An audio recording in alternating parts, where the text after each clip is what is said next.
And three, two, one, we are live. Welcome back to the Salty Nerd Podcast. I have been away for a while. I apologize about that. I am finally able to sit down and have a little bit of time to create some more content for you guys. Today is a very special episode. We've been planning this since probably the beginning of me making this podcast back in June. I'm Right. getting to sit down with the leader of House Mark's Cosplay, Jenna Von Doom. How's it going, Jenna? Hey, Alex, it's going great. Happy to be here, and I'm glad we're finally making this happen. It's been a I long know. await. We've been planning this since I think it was before you went to San Diego Comic Con. We were like, we need to do a podcast, and it hasn't happened. We've been busy. Things have been kind of hectic on my end with the business going and stuff like that. So I'm glad finally in almost February we get to do this. Unfortunately, we both have secular jobs and families, and we can't just drop Yeah, everything. We can't just do what we love to do full time. So we have to yeah. pay the bills first. It's difficult for sure to try to balance the whole the life and the hobby. And this hobby in particular takes a lot of time because it's a bunch of research you got to do, and then I've got to learn how to use like YouTube creating videos and stuff. I know. It's a learning curve, but I'm enjoying it, and I'm stoked to finally have you on. You were actually supposed to be one of the founding members of the Salty Nerd podcast, but because of our distance between each other, the logistics didn't work out. So I'm I'm gonna try my best now that we have this Google Hangouts thing worked out to try to get you on more often. Well, I'm glad to be a guest today. I'm excited to be on it, and yeah, it's always fun to talk about the stuff we talk about. We've had our Instagram group message, our nerd group message for like forever. So we're Yeah, always sharing yeah, it's been around news for a going couple of on. years. I know. It's fun So, to talk to people that share the same passion as you and like the same things you do and, just relate on that level. yep. Yeah, it's a lot of fun. We have a lot of fun in our little group chat. We talk every time something comes up, news article. I'm like, dude, check this out. This is so cool. Check out this new movie. Or Ben Affleck is leaving Batman. I know. We all kind of cry together. It's so sad. I know. I'm just like, I feel really bummed out for DC or for Ben Affleck because I feel like he's full potential just never really got shown with kind of I don't know, the disconnect with the films and stuff. And I feel like he could have had so much more potential if he would have been given the chance. But Yeah, 100%. I totally agree with you. But we are not here to talk about I Batman. know, We are here to talk unfortunately. about you and your awesome cosplay. So, I am Woo! I am in no way, shape, or form any kind of expert or knowledgeable on cosplay whatsoever. So I'm going to be picking your brain. I got a couple questions for you, and to start, I wanted to ask, kind of from the beginning, where did this passion come from? Like, how did it all start? How did you get into dressing up as these characters from movies and pop culture? Okay, so if I want to go back to the very beginning, I mean, I'm gonna say it starts when I was like 4 or 5 years old. I used to watch Power Rangers nonstop, and that was like they were like my idols. But I was babysat by this woman that my mom knew, and all the boys were like in their teens, and so me and my brother, I'm 5, he's 4. Every show we watch is like the morning lineup of cartoons. It's like X-Men, Batman, Superman, Spider-Man. So, I mean, I just grew up loving all these characters. But I think the first time I actually dressed up and like felt like I really wanted to be somebody was the Pink Power Ranger. And I was like Oh, 5. So that the was Pink like, Power Ranger. That's girl power right there. That's like one of the early, not early. I guess there's stuff in the '70s like She-Ra and whatnot, but the Pink Power Ranger that was pretty iconic. yeah. And it was pretty cool. I had a pretty cool mom because she took me and my brother and my cousins and my aunt came and we got to go meet them all in Hollywood and go walk on Oh set. wow, And it was pretty awesome. Not gonna that's pretty lie. cool. That's an interesting story. Yeah, no, definitely. It was a dream. And I was such a brat because I met all the Rangers and then I kept asking them, "Where's the Pink Ranger? Where's the Pink Ranger?" I like didn't even care about the other ones. And so I finally got to meet her and it was awesome. And That's so cool. Do you remember which actor it was that you talked to? well, it was the one Kimberly, and I'm forgetting her name. I met her at a kamikaze not too long ago, but I want to say it was Amy. I think her name was Amy Johnson. Okay. I'm not super familiar with the Power Rangers actors, but I wanted, just in case somebody who's listening is, I wanted them to have an idea of which one you were talking about. Yeah, it was Amy Johnson. She was the original Pink Ranger, and That's she so was cool. amazing. And I had all the action figures, so That was the beginning for me. And then I think my passion just carried on as a kid. Like when Lord of the Rings came out, I was mind blown. I mean, I guess if we go back farther, I've talked to you about this because we're both Star Wars fans. I remember watching Return of the Jedi, which obviously I watched that out of order, but I remember watching the first Star Wars movie ever when I was 4 years old, and that was Return of the Jedi, and just being like mind blown. That's awesome. Uh, so Which were you more on Princess Leia, or were you like Luke Skywalker Jedi lightsaber stuff? Oh, Luke Skywalker Jedi lightsaber Yeah, stuff. that's Yeah. funny. It's funny that you say that because there's been comments out in the internet and stuff that's saying that girls can't relate with Luke Skywalker because he's a male character. But that seems to be very untrue because I see it all over the place where these girls dress up like Luke Skywalker and it looks dope. It's awesome. Like they pull it off and it's a great inspiration for cosplay and stuff. Dude, I love gender reversal cosplays. Like my very first cosplay was Thor. Like Yeah. official, like I didn't know what cosplay was. And then I went to a convention and I found out that people did it for as adults for fun. And I was like, oh my God, I found my calling. Yeah, I did Thor. So I mean, That's I'm cool. all about gender reversal cosplays. I think half the time I'd rather be a male character rather than a female character because I think the male characters are kind of more badass usually. There's a couple really awesome female characters. I They're would say climbing the charts. yeah, they're getting better. I think Wonder Woman definitely like you recently cosplay as her. She's top of the line right now. She's in Amazing. the big three: Batman, Superman, Wonder Woman, and then I would say like some of these unsung heroes that might not be associated with like a comic book, but more like the Ripley from Alien and Aliens. Like that's an Yeah. awesome, strong female character. I like to see people dress up like her in that cool old school jumpsuit. Yes. No, Uh, there's a lot of I think over the years it's becoming more prevalent to see women in powerful characters. I mean, yeah, yeah, you're right. She was kind of one of the beginning ones. And I mean, like I said, I liked the Pink Ranger when I was a kid. So obviously there's always been cool female role models as well, but I feel like as of late they're getting more recognition now than, previously. yeah, and that's really cool, and I'm happy to see that. I think it's a cool thing. That's kind of a shift that's happening, and more of it's a equal playing field now. I think maybe I could be speculating. I'm not 100% sure. I don't want to say 100%. Somebody could argue with me, but I think it's happening. So I think it's kind it of cool. It's a nice balance that I'm seeing. Yeah, it's getting pretty leveled. I mean, I even in the recent Aquaman movie, like seeing Mira, like her character was by no means like any less of like an influence in the movie or a powerful character in the movie than Aquaman. I mean, she was like strong by his side. And in the reversal, I feel like in Wonder Woman, Steve Trevor was pretty much like on her level. I mean, obviously it's not a superhero, but I know when Patty Jenkins directed it, she wanted him to have, she didn't want it to be like Diana was stealing the show. She Right. really wanted the two of them to work together and for him to have a powerful presence in the film as well. So I appreciate that on both sides.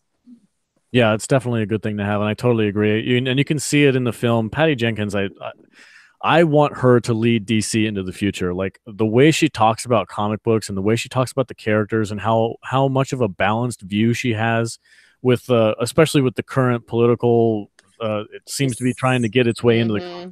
era. She seems to have a very level head about it, and I really appreciate that. And I really wish that she would be able to just take over DC because I don't know if you've seen recently, but she did an interview where she talked about the future of DC. And the interviewer was like, "So, what do you think about a new Justice League coming out?" And she's like, "Well, I don't think that's a good idea. I think each individual character should have their own movies before that ever happens. So, I want to see Flash. I want to see Batman." Like, she said all these things that like fans have been saying for years. Yep. Yep. And I'm like, this is like the best person that you have, DC. Use her, please. So I'm stoked to see Wonder Woman 1984 that's coming out this year. I think this summer, right? Yep, you're right. It's coming out. Actually, I think they pushed it back. I think it's November 2019. Oh, that's right. Yeah. It was set for summer and now they're pushing it back. But Okay. I completely agree with you, Alex. I've seen quite a few of her videos and like interviews, and I think that everything she says is spot on as far as like how she feels. Like she talked about directing her first superhero movie. And at first she had signed on with Thor the Dark World, and then because of creative differences dropped out of the movie later on, and we saw how that turned out. Yeah. um so so Even Chris Hemsworth is like, yeah, that's not the greatest one. yeah, no, Ragnarok really redeemed him. But I mean, she just, even what she said about, like, people ask her like why Wonder Woman, like, was it because she's a female and you were looking for female empowerment? And she's like, no, like, I grew up loving Superman. She's like, I thought Superman was awesome. She's like, I Yeah. would have directed Superman. She's like, to me, it was just, I wanted to direct a great movie Hmm. and tell an amazing origin story. And I feel like if you watch a lot of the behind the scenes work, she put, I mean, storyboards up. I mean, she was so detailed in what she did. And like you were saying, as far as she was talking about with like separating the characters and actually building, just creating a great movie that's not, maybe like there's not a connection there, but, or a correlation, but they're just a great standalone film. I feel like DC is hopefully going to start taking that route. I mean, obviously with Affleck leaving the film, it seems like they're kind of heading in that direction to give these characters standalone films, because look how good Aquaman just did and Wonder Yeah. Woman did great. I feel like that's kind of the way for them right now until they really build these characters a good foundation, before trying to collaborate them or put them all into one movie. Yeah. Let's hope that happens. I don't know how we did it, but we ended up talking about DC again. I know. Well, that's what happens when you can Can't just help it. talk about this. I know, I know. When we finally get to sit down and talk, it's going to be all over the place, and I'm not going to apologize for that because I'm having fun. No, Uh, me too. so, okay, so my next question would be, what about these characters inspired you? Like, I guess for like the average person looking at somebody who wants to dress up like a superhero, it could be kind of odd, especially for, like I said, the average Joe. Like, oh, that's like Yeah. that's kid stuff, whatever. What is it that inspired you to want to do it as a hobby and put as much effort and passion into it that you have? Well, I think, like, for me, I've always been not the average person. I've always been weird in the sense that I've always wanted to be like in another world, or like through these movies, I felt like my imagination just got like, just, I don't know, just it filled this void of imagination. And I've always loved to read. I've always loved to watch fantasy, sci-fi movies, because it just kind of allowed me to dream farther than what was just in front of me. And not that what's in front of us isn't great, but these characters, to me, like what they did, just they're what they stood for, everything. Like, I mean, Luke and Star Wars, he just, the whole, what the Jedi stand for, the outcome at the end, all the work they put into everything, like Lord of the Rings, like the Fellowship coming together, just like the emotion behind like these group of people working together, and they're all coming from different, backgrounds, elves and dwarves and men, and just, I just loved, I love fantasy. I don't know, I love dreaming. I love imagining things. So for me, cosplaying is just like my creative outlet. It's a way for me to play characters that I look up to, that I like, that I respect, from their books, from their movies, and kind of give an additional glory to them, even though their film's no longer being shown, or maybe they're kind of forgotten about to some people. For me, it's kind of a way to bring them back and keep them living on. I'm kind of a kid at heart, I guess. Yeah. Well, it definitely, if it sounds like you want to, like you said, that creative side of you, it allows you to kind of flex your imagination and to Definitely. build on that passion that you have for these characters and show reverence for them. So that's really cool. And I 100% feel the same way you do. I don't know if I have the time or the patience to put as much effort into it as you do. You know And what? that kind of leads into my next question is, you talked about a little bit when you went as Thor. Which San Diego Comic Con was that? That was San Diego Comic Con 2010. Okay. So And you said you've been doing this for 9 years? 9 years. Yep. Okay. Yeah, that's, oh, wow, it's a long time. That's awesome. So that first one, is that something that you made yourself, or did you went and bought some props and kind of pieced them together, or how did that first costume come into life? Well, here's how it went. So my girlfriend at the time, and her boyfriend, they were really into it, and I had no idea. I'd never even heard of Comic Con. Like I said, I had dressed up before, like Pirates of the Caribbean. Me and a bunch of girlfriends dressed up as pirates for the movies. Lord of the Rings. My mom sewed me an elvish dress to wear to the last movie showing. So I mean, I definitely had dressed up. Like I remember walking into the movie theater and people being like, "Oh, look, there's two Arwins walking into the theater," because my girlfriend made a dress too. And this is like before people dressed up to go to the movies, so we were oddballs, but we I didn't care at all. So when I got to be in my early 20s, because I was 21 when I first found out about Comic Con, and my girlfriend told me about San Diego Comic Con. She's like, she had went the year before, and her friend had to back out, and she's like, "Hey, we have an open ticket. It's next week." She was like, "Do you want to come?" And she's like, "We're going to be dressing up." And I was like, "What do you mean?" And she told me, "Oh, people dress up. Like, I'm going to be a character." And I was like, "People do this in real life? Like, this is a thing?" So I had like a week, not even a week. It was like 5-day notice to get something together. And I knew I wanted to dress up because I was like, "That's awesome." So I had done a mud run with some friends, and I had just seen Thor, and had already went to Target. I bought a Thor helmet, I got a Thor hammer, and I used it for the mud run just for fun. And so I decided, I was like, I'm just going to do Thor. So I put together a skirt. My mom actually helped me sew a cape.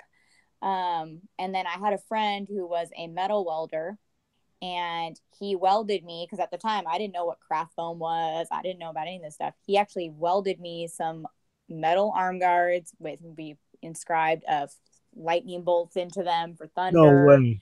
Yeah, no, it was cool. Like he They fit were into my legit, arm. like made out of metal. Oh yeah, like I could have That's so stabbed awesome. somebody. Like they weapon check you at Comic Con, and like I could have, like they didn't even check my arm guards, and they were so pointy at the end. Like he was like, "Oh, I should have probably dulled these for you." I'm like, I could have stabbed somebody, so don't tell anyone that. But I could have taken somebody out in the con. So, but it was really fun. So I did have some elements that I made, like my cape and my arm guards, my bracers, but the rest of it was pretty much just thrown together. It was the next year I upped my game. Yeah. And what did you dress as the next year? So the next year I did Thor again, but I actually, at this time, I purchased a really nice, like authentic Thor helmet. I made myself a new cape. We made me a new skirt. And so that was one day. And then the following day, I did Chewbacca. And that Oh, was okay.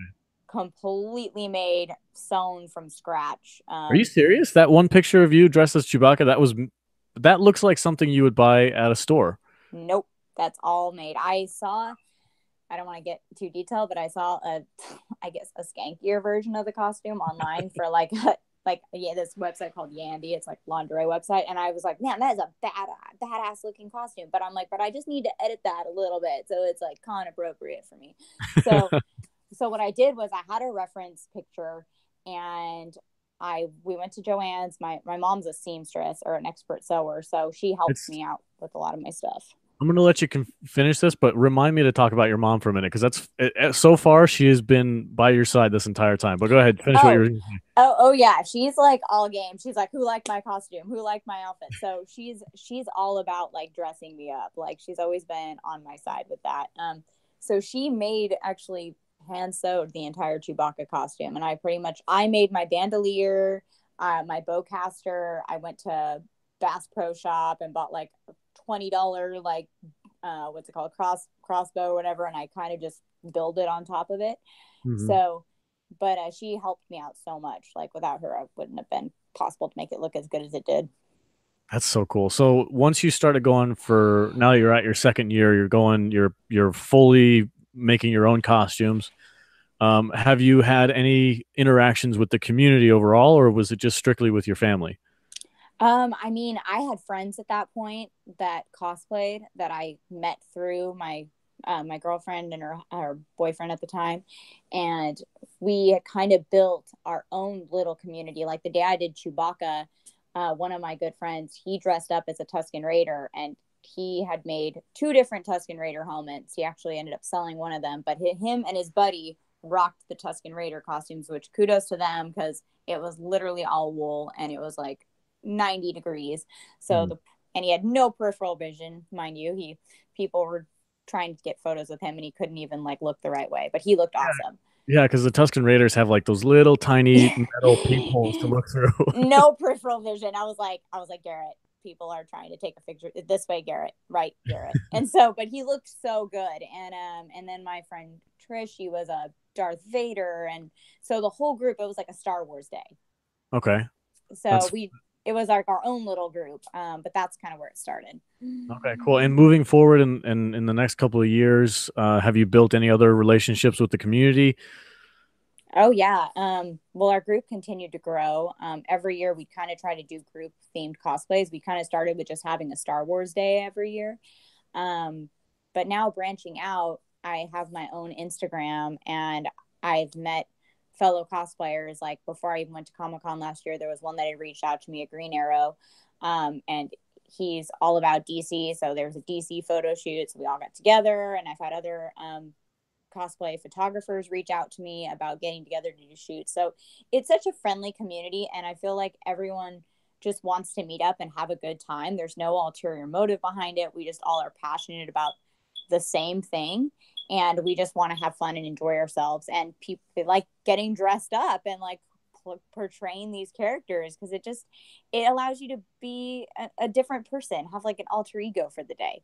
Yeah, that's a really cool sentiment that you were talking about, how it's just there's no alter egos, or I'm sorry, no alternative motives or anything like that. It's just want to get together and have some fun, especially in today's climate where everybody's trolling each other and there's all kinds of negativity out there, especially on like online and on Twitter. It's nice to hear that there's a community out there that's just purely we want to hang out and have a good time. And I kind of wanted to ask you real quick, is there any kind of competitiveness at all versus like who's got the better costume? Obviously, it'll be a friendly competitive, but do you guys kind of like don't show each other anything until like the day of, and then you can kind of show off a little bit? I think maybe for some people it's like that, but for like myself, I love to kind of show the progress of making my costume. And I love to see other people make awesome costumes, even if it's the same one as mine.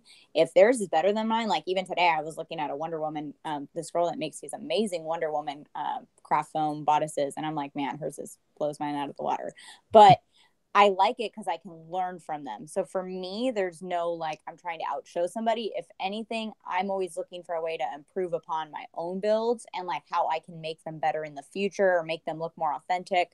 So that's just my personal view. And I feel like as far as negativity or competitive wise, the only thing I have seen a little bit on social media, which, whatever it's social media, Yeah. is when people purchase costumes, like some people say there's Captain Marvel right now. Like that's a very hard costume if you're going to make that out of craft foam or something. That's a full body suit. So sometimes there's these websites like Pro Cosplay, Heroes of Time, Easy Cosplay, where you can actually buy it. And some people who do make their own suits and own cosplays also like to additionally buy a costume sometimes and then either weather it or do stuff to it. And sometimes people get flack for that because they're like, well, you didn't make it, it's not authentic. And it's like, it's just for fun. Like, get over yourself. We're just having a good time. Like, if they want to buy this particular suit and weather it or not even weather it, just do whatever they want with it. Not everything needs to be made. It's just about having fun and enjoying yourself. That's what cosplay is. Yeah, that's an interesting point because you think about it, like I don't. There might be a few people out there, but I'm sure there's the majority of the people. If they're going to dress up like Darth Vader, they're not going to go out and actually make their own foam Darth Vader outfit, and No. they're going to have to purchase the helmet at least at the helmet, and Yeah. probably most of that kind of stuff. So that's an interesting thing that people. I kind of understand where they're coming from though, because they're putting so much passion and time and effort into their costume. When they see somebody kind of like cut in front of the line and kind of skip that process, I can see where a little bit of friction can happen. I guess if I'm trying to play devil's advocate No. here. Now I'll tell you a perfect example of where I could see someone getting irritated over this. So this past year at Comic Con San Diego, my good friends who are now married, the couple that first took me, they are very big into anime, and they make their own anime cosplays every year. So they went to a costume competition at one of the local bars, and all these amazing costumes entered into this competition, and then a full body like foam, like a full body store bought Batman suit won. And here they spent hours like, building their cosplays, building their swords and shields and, leg armor. And then like that, a store bought Yeah. costume one. So they were pretty upset. And I mean, whatever, I'm not that serious about it personally myself, but I can understand the frustration some people have. Yeah. And to kind of segue into the challenging parts about like these foam costumes that you're making from scratch. I remember when you were sharing your Wonder Woman cosplay, you were showing step by step. This is how I cut the foam. I started out with a paper template. What have you found to be the most challenging part that you've had to kind of like trial and error through to make sure it gets done right? Okay, so for me, and mind you, I watched a ton of tutorials before I built my Wonder Woman one. Like I must have watched 100 tutorials. And if anyone's looking to get into cosplay that's listening to our podcast, I would definitely recommend following Kamui Cosplay. It's Kamui Cosplay, her YouTube channel. She's an amazing foam builder. I have two of her books, and she really shows you how to do it. But for me, it was like there were so many new steps because I had never worked with foam before. So it was the first step was building the initial under bodice. So that was just bending the craft foam, cutting the pieces out, getting, making the pattern. Every step was scary for me. The second step was the soldering iron and, the battle damage. And then the plasti dipping, which is the priming, and then there was before that it was the heat sealing. So there were so many steps that I had to know before I did it. But I have to say, every one of them, every time I overcame one, I was like, I got this, I got this. It wasn't until I got to the painting that the painting part was extremely hard, which I thought that was going to be easy for me because I grew up doing art and painting. But Hmm. it was so hard to get the right color consistency for the Wonder Woman armor and for the rustic looking gold and the pieces and the shadowing. And it was like there was no perfect red. It was like you had to build like 5 reds and then add black and then it was a pain. And it's funny because I saw another cosplayer recently. She posted Armored Heart cosplay on Instagram, and she just made a Wonder Woman cosplay, and in her little like synopsis or her little comment underneath her new build, she put the hardest part was the painting. And I was like, amen, amen.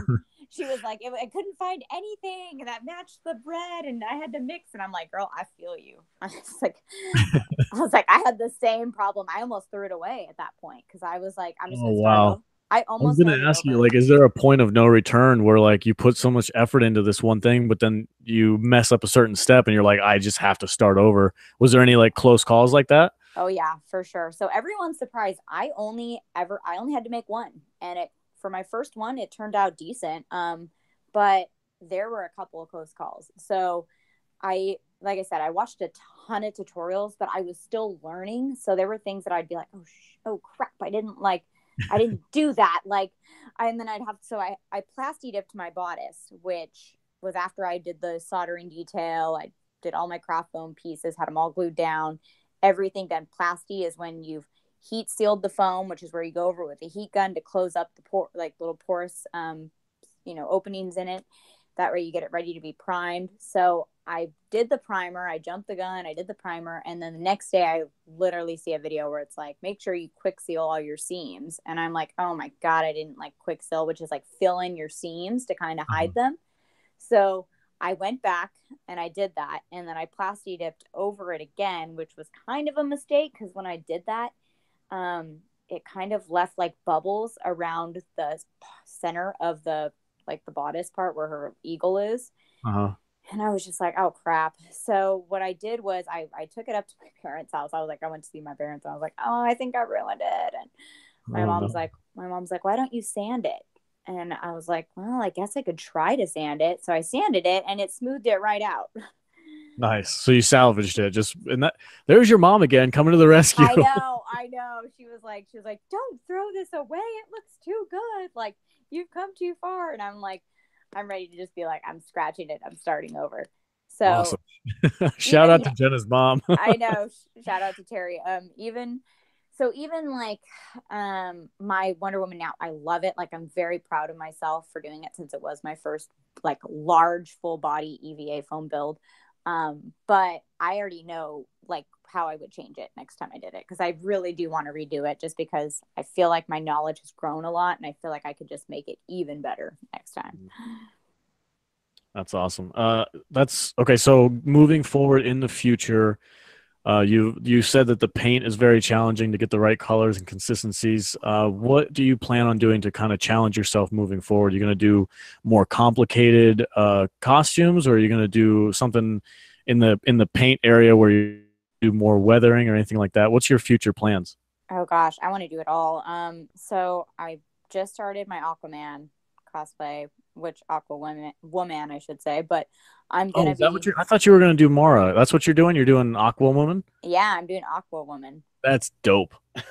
Yes, I have a reference image. I'll send it to you right now. But that's where I've made the top off. So that top is going to be right now. It's plasti dipped, which is the recent photo I posted on my Instagram. But it's going to be it's actually going to be painted soon gold.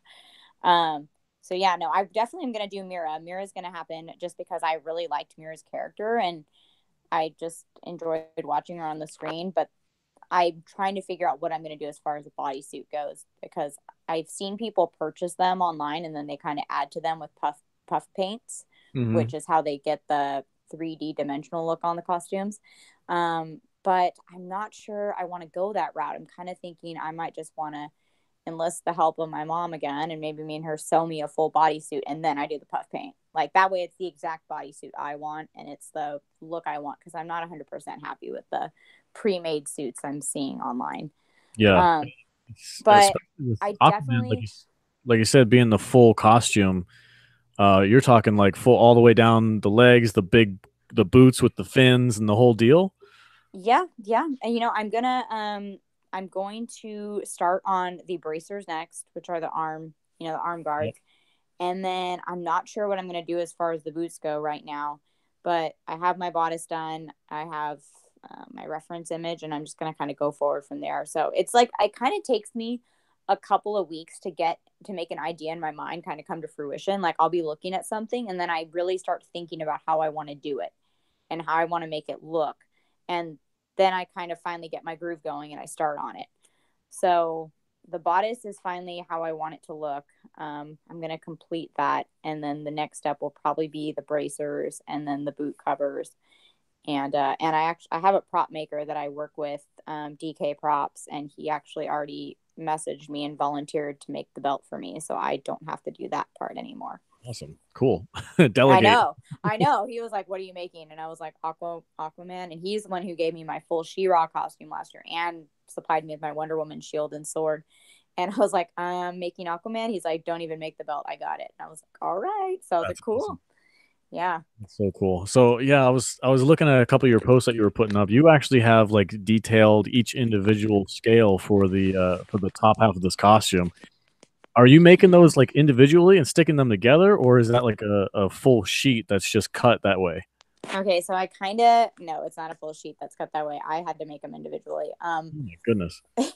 Yes, I was Guys, like, if you check out, go to at Housemarks Cosplay on Instagram and check out some of the stories and some of the posts you had. It's literally like it looks like a dragon egg from Game of Thrones. Like it's oh, it individually scaled. it does. Like my cousin was like, right now I'm getting serious dragon vibes because it's black, and I'm like, I know. And she's like, it reminds me of something from Game of Thrones, and I was like, do you mean Daenerys eggs? And she was like, yes. And I'm like, yeah, wait till it's gold, and then I add the copper detailing on it, then it's gonna look more aqua. But right now, I'm totally getting Daenerys vibes. But yeah, That's the pretty. scales are all individual. That's crazy. What I did, How do they stay on there? Like when you're actually wearing it and moving around, they don't like fall apart. well, you glue them down with industrial strength glue, so they're they're pretty like locked in there. I mean, I like globbed the glue so strong, and it's used like contact cement type stuff. I mean, it's Mm. very toxic. So wear a respirator. I have not been, but I finally bit the bullet and ordered one, and I'm like, all right, I've probably killed too many brain cells. I don't want to die Yeah. young. Anybody who's getting into this, please purchase the proper safety equipment and do this stuff outside if possible. Exactly. I know. And I do it in my guest room, which is very well ventilated. But when I do go out to do the plasti dips and the spray painting and stuff, I always take it outside. Good, good. We gotta get you set up with between me and your husband. I think we could probably build you some kind of a setup, like a paint booth or something. Get My you something dream. going. My dream. I know We'll we're get you a looking little for shed. We'll make sure it's got a nice fan and a filter and all that stuff for you. Jeez, that's exactly what I want. That's what we're looking for, a bigger house. And every time I see the garage, I'm just like, cosplay studio. I, it's funny that you should say that because I've been talking to my wife. I'm like, I need a spot that I can do my podcast. Like, I've been either kicking her out of Mm-hmm. the house so I could sit down and do it in the living room, and I'm like, I need a place that I can do it. So over the Yep. weekend, I cleaned out my garage and I literally made myself. It's like a 5 by 5 little spot, but Nice. it's my spot now. I don't have to move any of my equipment Mm-hmm. anymore. It's like a permanent setup. So having your own like setup for your hobby is such a huge help and like almost like a weight off your shoulder. It's true. Like I actually went into our guest room this weekend too, and I gutted like the whole wall. I had an old desk there. I removed it. I set up a workstation. It's definitely not to the level I want it to be. Like a garage would be great because I could actually hang my tools on the wall. But Yeah. I do have a workspace with my little measuring mats and everything set up now, and I'm just like, well, this is where it's gonna be until we get some other situation. Yeah. I mean, we all, everybody starts somewhere. You know, you don't, these big time cosplayers with these art studios and stuff, like they all started in their bedrooms doing the same thing as we're doing. So I think moving forward, I think things are going to go great. Your passion is all there, and the skill level that it takes, you have plenty of talent when it comes to this stuff. So I think it's going to move forward really well for you guys. I'm looking forward to seeing what you guys are doing in the future. And where do you see yourself going? Are you going to be doing competitions, or you want to keep it just fun for San Diego? You know, I mean, I would say yeah, competitions would be fun. I mean, there are so many amazing cosplayers out there. Like there, like you said, there's people that work in smaller spaces than what you and I have, and they make these amazing armor builds. And for me, cosplay is fun. Like I am expanding by going to WonderCon this year, and so I used to just do Comic Con, and then I would do LA Comic Con. It's called LA Comic Con now, but it used to be called Kamikaze. And when it first started, and Stan Lee founded that, and so the first couple of years I went, it definitely was not comparable or big like Comic Con in size at all, but it's really grown.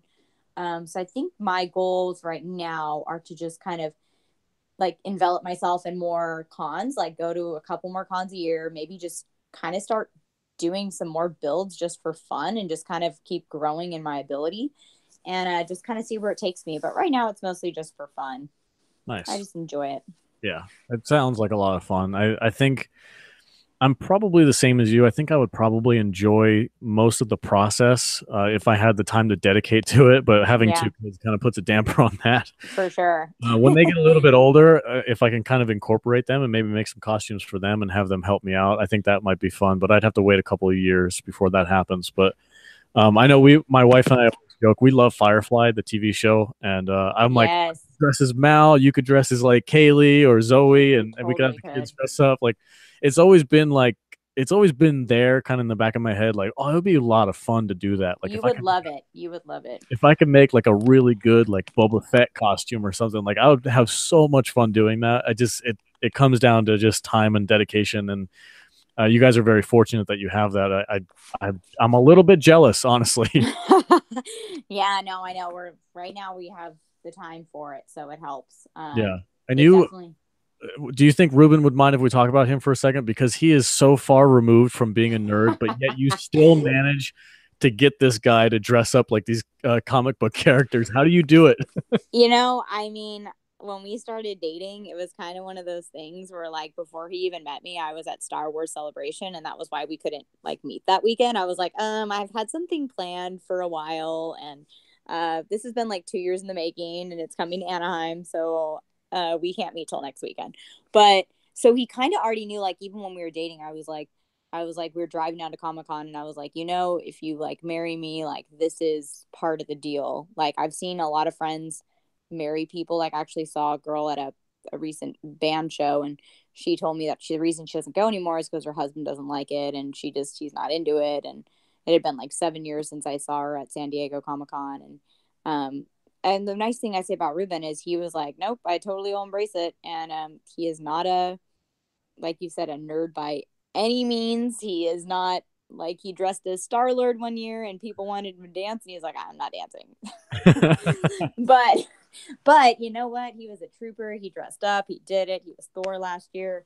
Everyone loved him. He looked dope as Thor, dude. I mean, he's tall, blonde already. He grew the beard out. Like he legit looked really good as Thor. He's got the. It was Infinity War, correct? The Yep. black vest. Yeah, he looked He, freaking awesome. I was so surprised. I was like, "Dang, Ruben, where'd you come from?"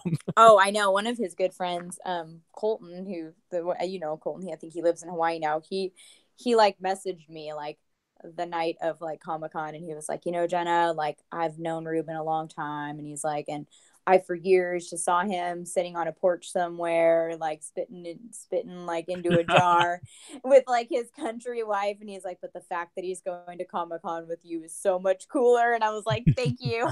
And I've like never met Colton, but he felt the need to say that, and I thought that was pretty cool because, That's and awesome. so Ruben's 100% a trooper about it, and he's totally loving Game of Thrones and all the shows I like. So he's on board now. He's good about it. That's awesome. I'm glad that you guys have found that in common and he's playing along. It's really cool. I'm proud of him as his friend. I'm super proud that he's doing that. Even though he still trolls me sometimes. Well, I'll send him a picture. We have a group chat on Instagram as well, and I'll send him some movie news related or whatever, and it'll be Star Wars and be like, "Oh, is that Captain Kirk?" And I'm like, "Dude, don't even." He'll purposely try to just troll us and get our nerd lives up in arms a little bit. Oh, 100%. Sorry, I think I like dropped the call for a second.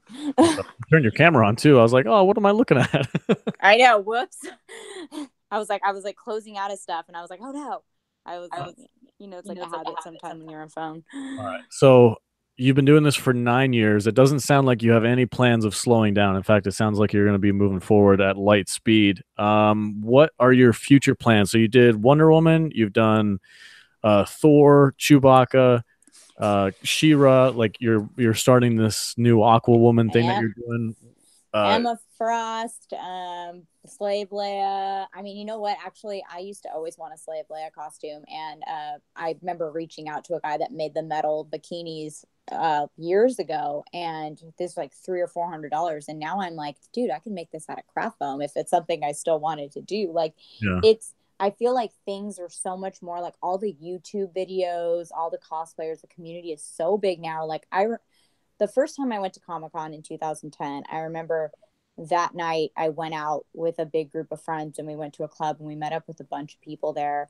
And these were just regular people, don't like superhero movies. Like super movies still were just kind of gaining presence. Like, Iron Man had come out and Yeah. then there was a couple that were released. But I remember like going to this club and seeing a bunch of people we knew, and they were all just like, I had like my helmet head from wearing Thor all day.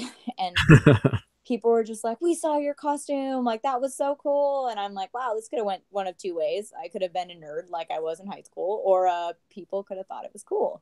And everyone thought it was cool. And I don't know, for me it was nice to kind of see that. And now it's like the community's so huge of cosplay and it's such a big deal now. It's by no means like something that is looked down upon. People love it. And I mean, even people that don't go to Comic-Con, or I know I have clients and stuff I work with, they'll be like, hey, we were watching the TV, we saw the costumes, and we were watching what's his name, oh my gosh, I'm blanking, one of the comedians at night, C name, oh gosh, Colbert. Colbert. He's always there. Not Colbert. Who's the other one? I was on his Instagram this year. Where? Oh my God. That's Yeah, awesome. it wasn't Colbert. It was oh my gosh, what's his name? He always comes to all the cons. I'm pulling it up right now because it's gonna drive me crazy. Conan. Conan. Oh yeah. Okay. Yep. So he's always there. So I was on his Instagram page this year, and one of my clients was like, I saw you on Conan's Instagram, and I was like, that's awesome. And so, I mean, It cosplay is, sounds like everybody's pretty much on board with this except for Bill Maher. He's just a grumpy old man. yeah, apparently, I mean, but no, it's people love it, and I feel like it's just going to keep growing. And for me, like, because there's so much like YouTube videos, so many things now that show you how easy it is to really make stuff step by step. It makes you feel more confident that you want to do it more, and it becomes faster. Like my top that I made for Aquaman, it took me maybe I want to say maybe it's in total like 5 or 6 hours to do the entire Yeah, I job. did notice that too. Like when last year when you were doing Wonder Woman, I don't know, I was just watching your Instagram. It seemed like the progress was a little slower where I was watching you do this scale thing and you had the template and I was like, "Oh, okay, maybe next week she'll have the actual scales on there." And then like the next day you're like, "Scales are done, painted, glued, boom." I'm like, "Oh my, like you're getting really quick at this and it's, that's really impressive. That's kind of a cool thing." It's you get faster. I feel like once you kind of get the concept down, all of a sudden you're like, okay, I can do this. Like, and Yeah. it speeds it up a lot. So yeah, I mean, I enjoy it, and I feel like I'm getting more confident with it, and it's just yeah. So I think it's definitely something I want to keep doing, and I wish they had all these YouTube videos 10 years ago, and it was as big as it is now, because I would have been able to do so much more. Like I remember going to Michael's and being like, "How am I going to make my X-Men symbol for my Emma Frost?" And I bought like paper, and I was like painting on it and making this X out of like ribbon and all this stuff. And I'm like, and now it's just things are so much more. It's so much more easy, and there's so much more knowledge out there that it gives you more confidence to be able to kind of do more. That's cool. So what are your aspirations? What are you looking the next costume be moving forward? Like what's your end goal? Like, oh, I really want to do this, but I want to wait until I kind of baby step through the rest of this process. Okay, so the one that's kind of very intimidating for me now is the new Gladiator She-Ra. So I did cosplay She-Ra last year at Comic Con. It was the original cosplay from the TV show in the 70s, and I want to do the Gladiator slideshow collectibles version of her, but there's a lot of details on her suit and stuff, and it's going to be a lot of Dremel work with my Dremel tool. And I just used my Dremel tool for the first time this week on my Aquaman cosplay. So that one is definitely intimidating. Also, the helmet aspect, making helmets, because you want it to be fitted to your head. You want it to look seamless. You don't want it to look like it's a bunch of craft foam pieces put together. Hmm. You want it to look flawless. Like I saw Kamu Cosplay just made a X-Wing fighter helmet out of craft foam, completely out of craft foam, and it looks amazing, Alex. Like you would be floored that this was made out of craft foam, and it looks like just an authentic Star Wars helmet. That's so cool. And I'm like, man, and it's so lightweight and it's easy to wear, and it looks well made. I mean, so I mean, yeah, Aquaman, I think I forgot the question because I go off on tangents, but It's all good. I'm enjoying this conversation. It's a lot of fun. no, but it's there's so many things you can make. I think helmets are kind of most intimidating, and props. I want to get better at building props. Hmm. So Well, prop you correct me if I'm wrong, but you have a legitimate um, Valyrian steel long claw sword, correct? I do. I You do. do. Your husband bought it for you for was it an anniversary present? My first year anniversary, Yeah. yes. That's I remember him sending me a picture. He's like, "Look what I got Jenna for our anniversary." I'm like, "Dude, that's like a real freaking sword." He's like, "Yeah, it's so cool." I know. Well, I have three swords now. So I have this one, I have the Witch King of Agmar from Lord of the Rings, and I have the Zelda Master Sword.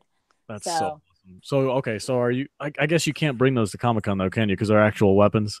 yeah, you can't bring them. I was gonna say, I'm like, you need to build a costume around those and bring those with you. No, I know, right? That'd be so cool. No, That you would have be to. awesome. It's wood. I mean, they like weapon check you like crazy now, and it's like they attached my She-Ra sword to my belt when I first started, and then this Captain America I ran into was like, just get somebody at a booth to cut it off. They don't double check once it's got the green thing wrapped around your hilt, because you have like they put these little things. So I went to like a booth and I'm like, "Do you have scissors?" And he gave me scissors, and I like cut it free, and I was like, "I'm free." So it's like, and that's what's cool about it too, is everyone's so friendly. Everyone just wants to take photos and have fun, and you love seeing like little kids come up to you and be like, "Oh my God, you're Wonder Woman," or "You're Oh, somebody." that's got to be so cool. It is cool. Like it makes you feel like, I mean, and when people come up to you and say, "You're the best Wonder Woman I've seen," or "You're the best so and so," or "This costume's amazing," it just you feel like a great sense of accomplishment. Yeah, that's awesome. So do you have any advice for somebody who may want to get into this? What's the first thing that you would suggest they do? I say if you want to get into it, just jump right in. Watch some tutorials. It helps so much. I've had friends that told me they had to watch like 3 different things because they didn't know what they were doing. And thankfully, I had watched tutorials so much that I was so like in my mind, I knew what I had to do, and it made the process a lot smoother. So, like I said, Kamu Cosplay, amazing YouTube channel. She's awesome. And Punished, there's another one called Punished Props. I think that's the name of it. Punished Loader Props, Punished Props. Awesome. And the guy has a whole ebook on being a foam smith. So that's what they call it. Foam Smith, that's a thing. Oh yeah, it's a thing. That's awesome. People hashtag it. It's like foam smith, and they are foam smiths. Like these people make amazing armor pieces just solely out of foam. That's so cool. Yeah, you would never know it. I just watched one on like a hammered metal armor, and I'm like, and the guy said people come up to him at conventions and they're like, "What is this made out of?" And he tells them EVA foam, and they're like mind blown. Yeah, yeah. Some of these guys, especially with the ability that they have to use the correct paints and make it looks like metal. You're walking up to it, and you're like, that it's shiny. It has the consistency. It has a texture. Like it looks like a piece of metal, and they tell you it's made out of foam. That's a crazy talent to have. It, you know, it is. And I always tell people, like, I had a girlfriend come over this past Sunday. She's going to go to WonderCon with me, and she's kind of starting to delve into it. She's not doing a full armor suit. She's doing she's doing a cosplay from Black Panther, but it's when they're in the casino. So she's going to be wearing a dress, and then she's doing just the arm guard to the bracers and then a necklace. So when she came over, she's like, how are we going to make these bracers? And I started off by, saran wrapping her hand and then duct taping it to get a pattern, cut it off. We just had to do it was very simple bracers. We just had to do some cuts into them, open up the cuts with heat foam, and then plasti dip it or heat seal it, plasti dip it, and spray paint it. And she couldn't believe it was that easy. And I'm like, it really isn't that hard. There's ways to make things easy. And if you watch a lot of tutorials and you have some books on it, it's not really that hard of a process. It just takes time and patience. Yeah. Yeah, a little bit time and patience and a lot of passion, it sounds like, and just you can make some amazing things. That's awesome. I'm all out of notes, so we can just riff, or if you want to close it off, whatever you want to do, I'm going to leave it up to you. What do you want to talk about? I mean, I know there's a lot going on with DC, but I'm looking forward to the new Avengers coming out here, Endgame. I'm pretty stoked. We have, what, 3 more months to go? April is going to be so stacked. We have Game of Thrones and Endgame coming out in the same month. Dude, I can't even. My mind's going to be blown. I'm like going to be at the movie theater every weekend. Oh, it's going to be I know. sad. My goal for this year, because I don't get to see a lot of movies because it requires me to either take the kids with me or leave them home. And I'm like, well, it's hard to do either or. So my goal for this year is to try and hit up more movies, not just like the big tentpole blockbusters, but some like the smaller movies too. I want to check out. Yeah.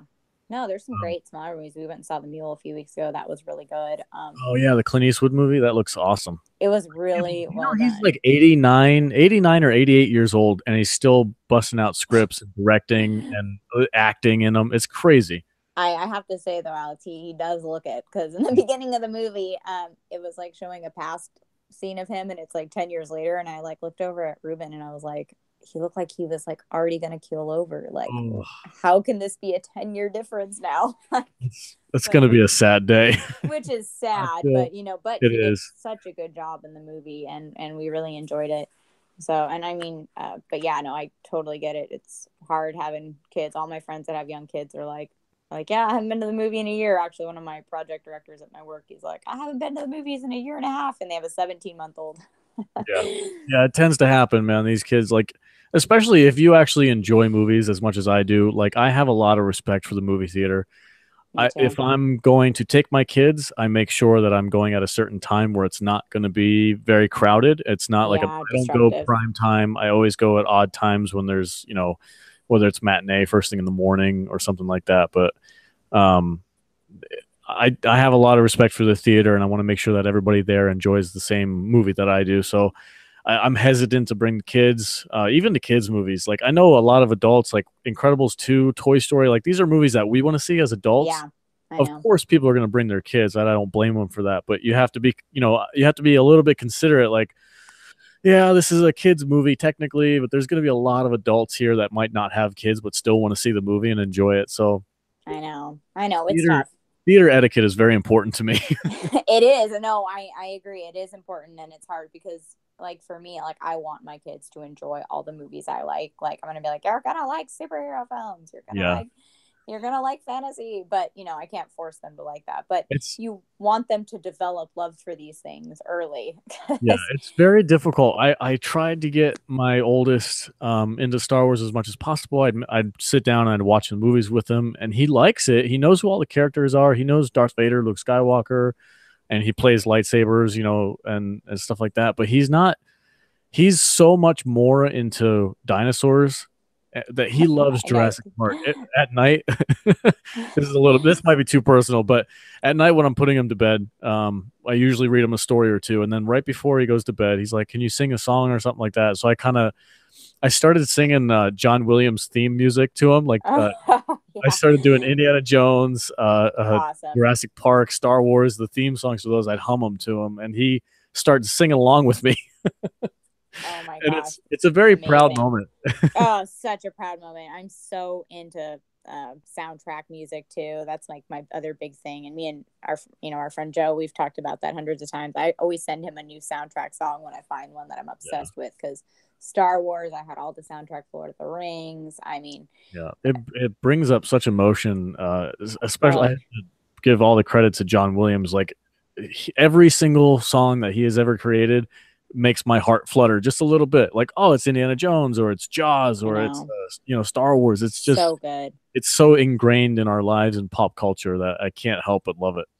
Oh, it is. And I mean, even some of the newer composers now, like Ramon Diwali from Game of Thrones, like seeing the Game of Oh Thrones yeah. symphony live, like, oh my God.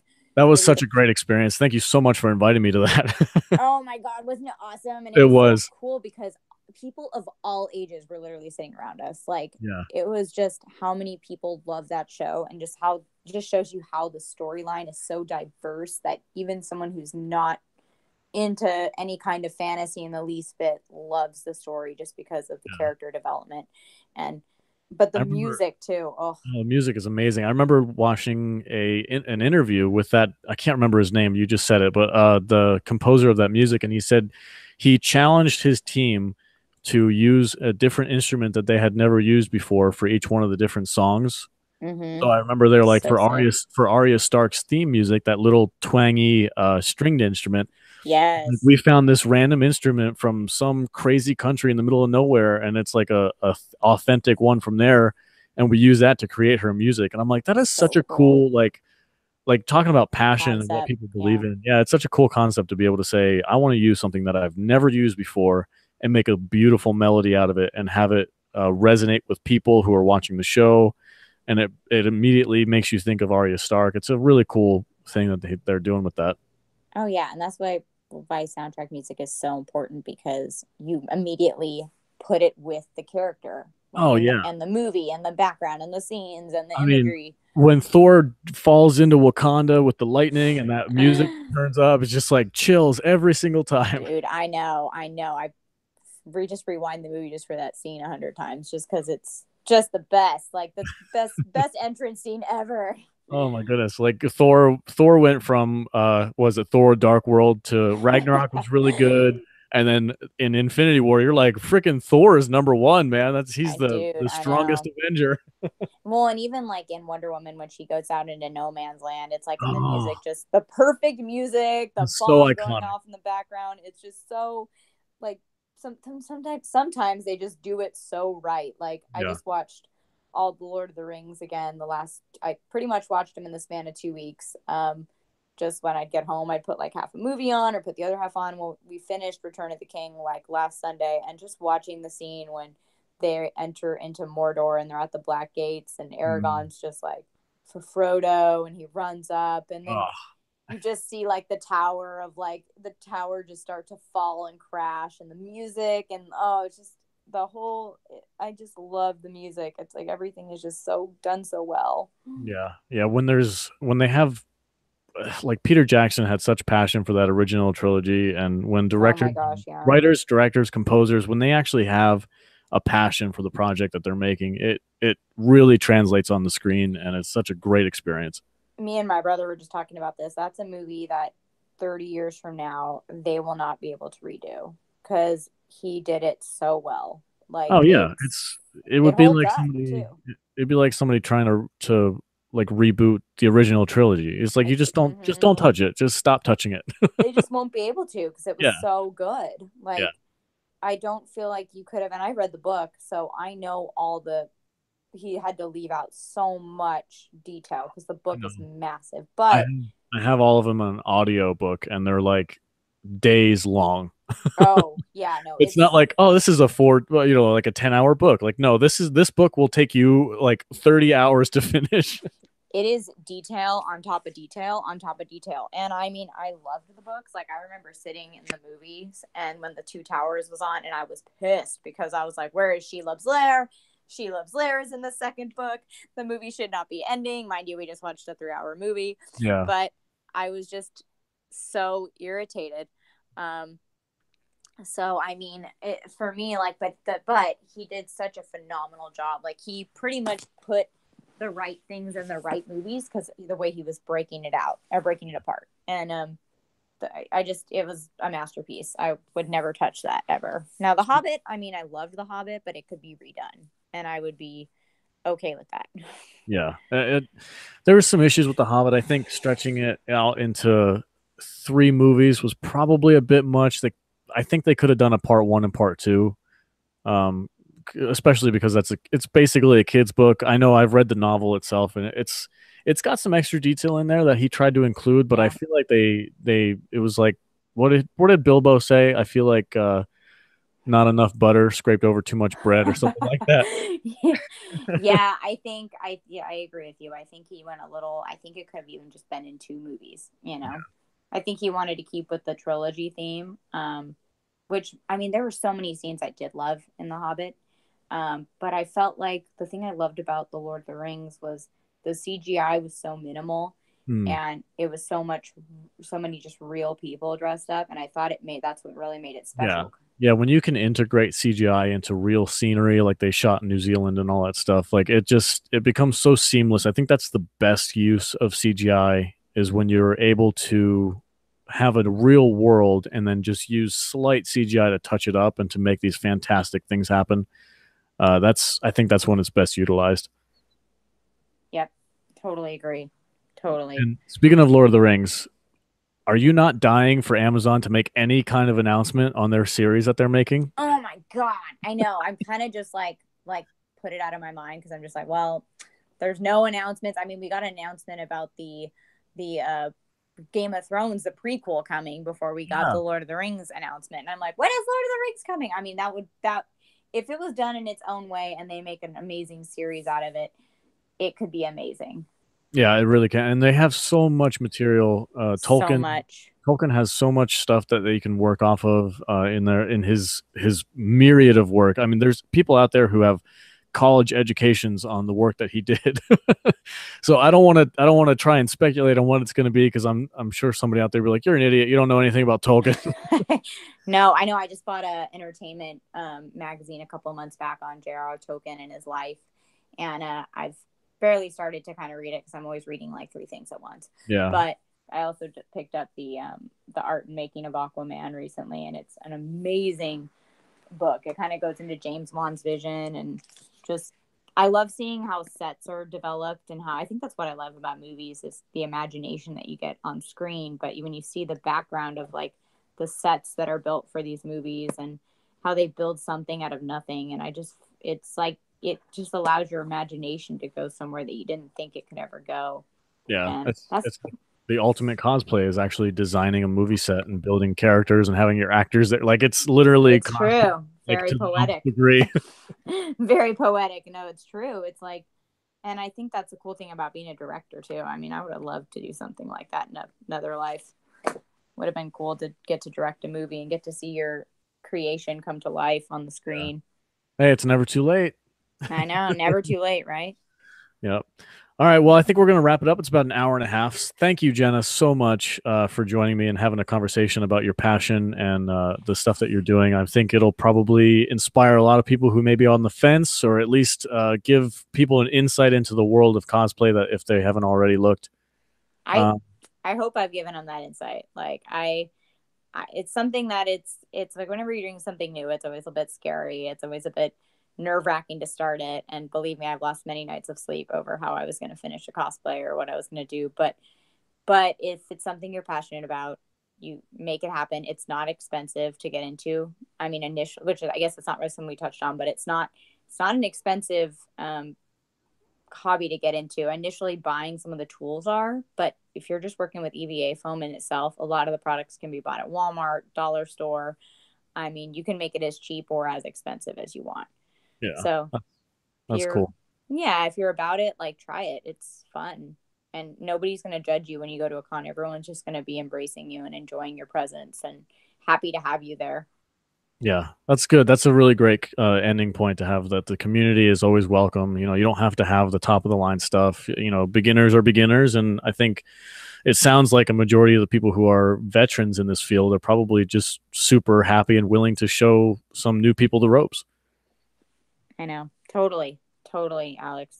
And that's kind of how I feel. I feel like whenever I've been and stuff, people are always excited to share how they did something and just very positive attitudes. Everyone that goes there is very humble.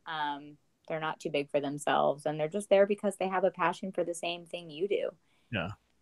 That's cool. All right, so what's give people a shout out on you said a couple of YouTubers that you wanted to reference? Yes, Kamu Cosplay is amazing. Svetlana is her name, but her channel is KAMUI Cosplay. Another one which I want to get his YouTube channel right, so let me look it up real quick because it's Punished. I believed it's Punished Props Academy or something. Let me look. I've been following him for a while now, and he's awesome. Let me see. Punished Props Academy, another great channel. Pretzel Cosplay is another one that's great, and then Allison Tabitha, she's amazing. So if you follow her on Instagram, she literally transforms herself into like any character. Awesome. So And then what was your Instagram, just so people can check out your work too? mine is House Marks Cosplay, and it's house_marks_cosplay. So feel Okay. free to check it out. Watch my Right on. progress and just watch me build for fun. Right on. Awesome. And you guys can, of course, as always, catch me on Instagram at Salty Nerd Podcast or Twitter at Salty Nerd. I post movie news and any new episodes of the podcast I can post, I'll throw up on there, and keep an eye out for new information. 2019, hopefully I'll be able to put out some more content for you guys. I'm working hard at it, but our wonderful sponsor, Organically Wonderful, which is owned by my wife, she's working her butt off and it is paying off. And that is part of the reason why I am so busy. So I'm trying to give her as much support as possible with her business. So it ends up putting the podcast on the back burner for a little while. So if you guys have been missing me and you've been wondering where I've been for the last month, that's pretty much where it is. I'm supporting the future of my family, hopefully, and the sponsor of this podcast. So if you guys want to, you can go to organicallywonderful.com. Check out some of the new products that she has. She's selling all 100% natural, organic beauty products, body butters, oils, and their debut product was the dry shampoo. So if you want to support them, you can go to that website, click on one of their products, give it a try. Whatever you guys buy from them inadvertently supports the Salty Nerd Podcast. So you can consider yourself like a Patreon or something if you want. And I appreciate it. Hit a like, subscribe, iTunes, Stitcher, Spotify, all those other websites I have. And I'll talk to you guys soon. Thanks very much. Have a good night.